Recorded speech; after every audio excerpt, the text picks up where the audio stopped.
Hi, this is Tamara from mooglyblog.com, and in this video, I'm going to be demonstrating how to crochet the Bernat Chunky Crochet Pumpkin, which is a free pattern you'll find on Yarnspirations.com. To make this pattern, you'll need 2 skeins of your main color. I've used Bernat Blanket Big in Gold, and just 18 inches or so of your contrast color. I've chosen the Malachite. You'll also need a US 50 or 25 millimeter crochet hook, and scissors, a stitch marker, and I recommend a Susan Bates finishing needle. You can see right here, this is a different sort of tapestry needle, but it really works well with these great big chunky yarns. First, let's take a quick look at our finished pumpkin. This one is actually crocheted from the bottom up. We start there, work our way up, we've got some increases, then a couple of rounds of decreases, and finally we add that stem. We send our tail end back through the bottom to create this great shape. So there's no stuffing needed, just our yarn and hook. So I've started by putting the slip knot on my hook, and I want to make sure that I leave enough room to work through there. This is a really textured yarn, as you can see, so you may need to pull your stitches through just a little bit more. We're going to start with a chain of 2. So there's 1, give that a little extra tug there, and there's 2. There we go. Then we're going to work 6 single crochets into that first chain we made, the one furthest from the hook. So you can work into whichever part of the chain you like, because we're going to be working all the way around it and joining to form a round. So I'm going to go ahead and start by working into this back loop only. I'm going to insert my hook, yarn over, and make my first single crochet. Oops, there we go. Now with that first single crochet made, I am going to go ahead and put a stitch marker in that first stitch. With this great big yarn, I really find that it's best to just try and mark that front loop. There we go. And I can go ahead and get my hook back in there, and we want to put 5 more single crochets all into that same chain. So let's go ahead and do that together here. Here's our second. Pull that loop up and through. You can see it's really pulling all the way around that chain already, and that's totally fine. There's 3, 4,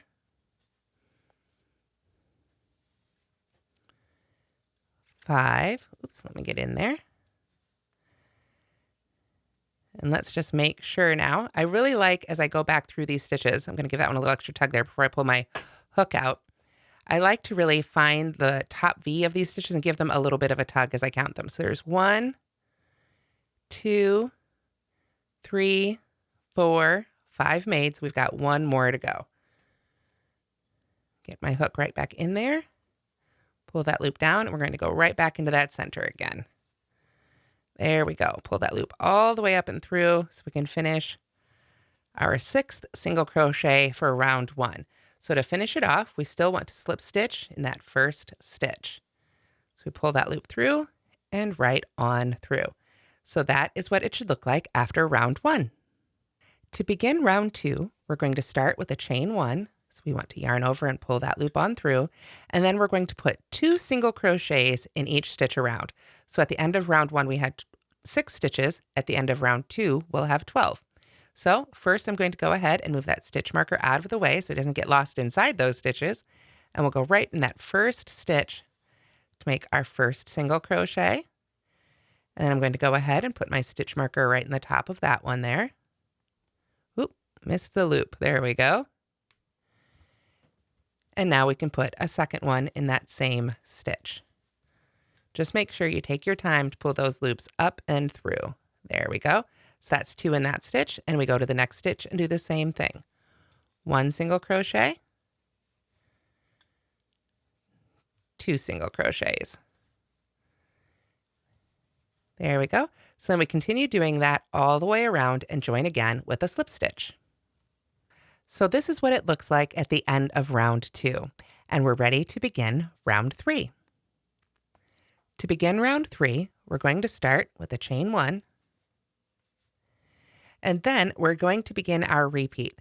We work 1 single crochet in the next stitch and 2 double crochets in the stitch after that. 1 single crochet, 2 double crochets. That's our repeat all the way around. So let's go ahead and start that together. I'm going to go ahead and pull out my stitch marker there and set it aside so I can go into that first stitch for our first single crochet. There we go. Again, I want to go ahead and mark that first stitch. With this big fuzzy yarn, it's just extra helpful to have basically another set of eyes on that first stitch. Then we're going to put 2 double crochets in the next stitch. So we yarn over, insert our hook, yarn over and pull up our loop, yarn over and pull through 2. There we go. And yarn over and pull through 2. So one more time in that same stitch. Pull up our loop, yarn over and pull through 2, yarn over and pull through 2. And that's our repeat. Single crochet, 2 double crochets, single crochet, 2 double crochets, all the way around. So at the end of round 3, you should have a total of 18 stitches. And of course, don't forget to join with your slip stitch. So here we are at the end of our 3rd round, and we have a total of 18 stitches. So now we're ready for rounds 4 and 5, which are exactly the same. We're going to be working even, so no more increases, and we're just going to be working the same type of stitch into each stitch. So single crochet in the single crochet, double crochet in the double crochet in the next double crochet, and then begin the repeat. 1 stitch in each stitch, single crochet, double crochet, single crochet, double, double, all the way around. So let's go ahead and get started on that repeat together. And again, this is going to be rounds 4 and 5, exactly the same. We'll make our chain 1, go into our first stitch for our single crochet. Whoop, let me try that again there. There we go. Pull that up and through. Then I want to still put my stitch marker in that first stitch so it doesn't get lost. There we go. Get that back on our hook. And then a double crochet in each double crochet. So there's our first one here.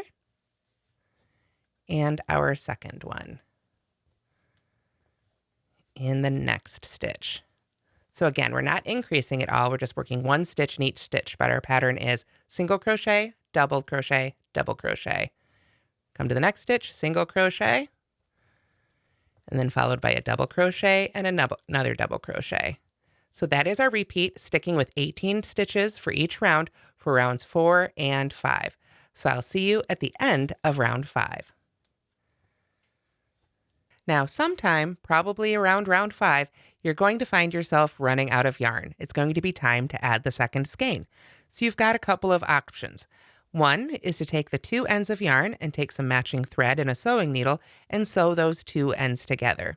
Then you can continue to crochet as if it's all one strand. Alternatively, you can finish 1 stitch with the new yarn and let the old one hang to the inside. Now, I'm making a single crochet here. I know my next stitch is a double crochet, and I don't have quite enough yarn for all that, so I'm going to change yarns on my single crochet. I've got the active loop on my hook, and I've gone into the next stitch and pulled up my loop. But rather than yarning over with this yarn, I'm going to let it fall to the inside of my pumpkin and pick up my new yarn and just drape that right over my hook. And I'll finish the stitch with that yarn and throw that end on into the inside of my pumpkin as well. Then after I take a couple more stitches, I can just tie these 2 ends together and let them hang out on the inside of my pumpkin. No need to get too fancy with this because it's all going to be hidden away on the inside. Just continue crocheting around with your new yarn. So now we've made our first 5 rounds, and you can see our pumpkin is gaining some height. With rounds 6 and 7, we're going to do our 2 rounds of decreases to pull the top back in. We'll begin with round 6 and a chain 1 again. And then again, I want to go ahead and move that stitch marker on out of our way here. There we go. And for this round, our repeat is going to be single crochet in the next stitch, double crochet 2 together over those 2 double crochets. So we single crochet in our single crochets. So let's start there. Get our first single crochet in our first stitch. And again, we can mark our first stitch of our round with our stitch marker here. There we go. And then we come to those 2 double crochets, and we want to reduce those to 1 stitch with a double crochet 2 together. So we yarn over, go in the next stitch, pull up our loop, pull up a little bit more yarn from your skein if needed. We do run through this yarn pretty quickly with these stitches. There we go. Then yarn over and pull through 2. With 2 loops remaining on the hook, the one we just pulled through those first 2 loops and our active loop. Then we yarn over again, go to the next stitch, insert our hook, yarn over, pull up our loop. Now we've got 4 loops on our hook, 1, 2, 3, 4. We yarn over again, pull through just those first 2 loops again. You can use your fingers if needed. There we go. So you should have 3 loops left on the hook, the active loop and 1 from each of those double crochets that we started but didn't finish. So to finish this stitch, we yarn over and pull through all 3 of those loops. Again, you can kind of take those one at a time if needed, but we've completed our double crochet 2 together, and that's our repeat. Single crochet, double crochet 2 together. So let's do that together one more time. We go to the next stitch, make sure we find the right next stitch there. There we are. Should be a single crochet. We put our single crochet right in there. There we are. And sometimes those stitches want to fall to the inside, so I like to just push them out a little bit. Now we're ready for another double crochet 2 together. So we yarn over, insert our hook, yarn over and pull up a loop, yarn over and pull through 2 loops remaining, yarn over again, go into the next stitch, yarn over and pull up a loop, 4 loops on the hook, yarn over, pull through 2, and with 3 loops left on the hook, we yarn over and pull through all 3. There we are. So just continue that all the way around for round 6 until you have 12 stitches made. Okay, so here we are at the end of round 6, and you can see our pumpkin has closed up quite a bit. There were 12 stitches in that round, so now we want to cut those in half. For round 7, we're going to be single crocheting 2 together in each pair of stitches around, so that our 12 stitches will shrink down to 6. So let's go ahead and get that started together. We're going to start again with our chain 1. Move that stitch marker on out of our way, and we'll do our first single crochet together going into the first stitch. We yarn over and pull up a loop, pull that up, go to the next stitch, yarn over and pull up a loop. And with these 3 loops on our hook, we yarn over and pull through all 3, there we go, to finish that first single crochet 2 together. So we want to go ahead and mark that first stitch, and then we're going to continue doing that in each pair of stitches around. So we find the next stitch, insert our hook, yarn over and pull up our loop, go into the next stitch, pull up a loop, yarn over, and pull through all 3 loops. So continue that all the way around for a total of 6 stitches in round 7. And again, you'll want to join with your slip stitch. And here we are at the end of round 7. I went ahead and joined with a slip stitch. We've got just these few stitches left.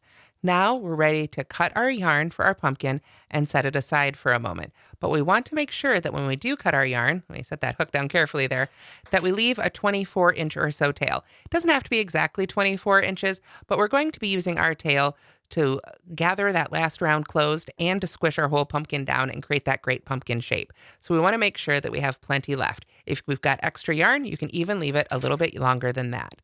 But we just go ahead and cut that yarn. And then what we want to do is go ahead and make sure that stitch marker's out. We're all done with it now, but we're just going to really gently pull up on that final loop there to pull that tail end all the way through. There we go. So we'll be using that later, but for now, we set the pumpkin aside and we make our stem. Now to make our stem, we're just going to be using our fingers and hands, no hook needed. I've started by cutting 18 inches or so of our contrast color. Again, at least 18 inches is good. It doesn't have to be exact. You can definitely eyeball it. Then we're going to fold that yarn in half, bring our ends together so that we get a fold right there in the center. Now, we want to pinch those 2 ends together so they don't move and twist the yarn on itself. So the easiest way I have found to do that is to just stick my finger right in that fold and twist my hand right around. We want to get a whole bunch of twists in here, not a particular number, just until it feels really good and twisty all the way down to those ends. There we go. That feels pretty twisty to me. I can still barely get my finger in there. So when we do that, when we fold it in half again, you'll see now it wants to twist upon itself. So we want to go ahead and encourage that. And then as we've got those twists on there together, nice and twisty there, we can go ahead and send those ends of the yarn right through that first fold. That will secure it in place. Make sure we get both of those ends through there though. There we go. You can give that a little tug and pull it down a little bit and really encourage that twisting to happen upon itself. And that is how we make the stem. So now it's time to do the final assembly of our pumpkin. I've got my cut tail end and I'm going to go ahead and put it on my finishing needle. Then I'm going to start gathering this final round closed. And to do that, I take my finishing needle and I go through each stitch from the outside to the inside of the pumpkin. Just pull that right on through. And then because we don't want to put too much stress on this yarn, we really want to just pull each individual stitch tight as we gather it together. So we've gone through that one. We'll go to the next one. And again, from the outside in. And then we just want to go ahead and take our time to cinch up each one of those stitches as we gather them through. We'll go to our third one. And you can add the stem at any time when you do your last gather, when you do your third, fourth gather, whenever you want to do it. I'm just going to go ahead and leave it to the end here. We've got a couple more. There's our fifth one, I believe. Again, we just want to take our time and cinch that up nice and close. And now before I go ahead and do that last one, I'm going to stick the cut ends in that first fold down inside my pumpkin to about the height I want my stem to be. Then I go through that last stitch, and I'm going to go right through the center of that stem as well to help hold it in place. We can do our final bit of gathering there. Make sure that looks really nice. And then I'm just going to send my yarn through one stitch here on the opposite side to really secure that stem in place. There we go. Give that a nice little tug there. And now our stem is held in place. We can give that a little extra twist just to help it twist up upon itself. Now we've got one more thing. It still kind of looks like a big lump, right? We're going to see that pumpkin shape appear when we take this yarn end and go right down through the middle and find that bottom center. Want to use our fingers, kind of reach in there and poke through and feel for that yarn needle. So once it appears here through the bottom, you can see we're just going to gently pull that right on through. Make sure our stem is still sticking up nicely in the right spot and give our pumpkin a little bit of a squish. Then after you've got that nicely pulled through and you've got your pumpkin shaped a little bit, you can go ahead and weave in that end. And that's how to crochet the Bernat Chunky Crochet Pumpkin. I hope you've enjoyed this video, and I hope you give it a try. Thanks so much for watching, and don't forget to like and subscribe.